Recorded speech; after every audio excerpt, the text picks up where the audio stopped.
ছাদে দেখা যায় বারান্দার টবে আমরা কিন্তু গাছ কম বেশ লাগাই, যা এখনও জেনারেশন যারা এখনও লাগাই। তো ওরা না লাগালে কিন্তু ওরা এই তৃপ্তিটা কখনোই পাবে না। আমরা সবসময় হাইব্রিড খেতে খেতে আমাদের ওই ওই ওই টেস্টটাই আমাদের থাকবে।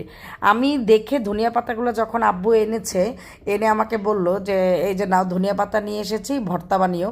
তো আমার দেখে এত ভালো লেগেছে, এত ঘ্রাণ ধনিয়া পাতাগুলো, আর ভর্তাটা যে বানিয়েছি এত টেস্ট, মানে আপনাদেরকে আমি আসলে বলে বোঝানোর মতো না। যারা খেয়েছেন তারাই অবশ্যই জানবেন যে এই মানে বাজারে ধনিয়া পাতা থেকে এই ধনিয়া পাতা স্বাদটাই অন্যরকম। ধনিয়া পাতাটা দেওয়ার পরে মানে ভর্তার টেস্টটা মনে হলো জানি 10 গুণ বেড়ে গেল। এত এত মজা লেগেছে, আর হচ্ছে এত ফ্রেশ।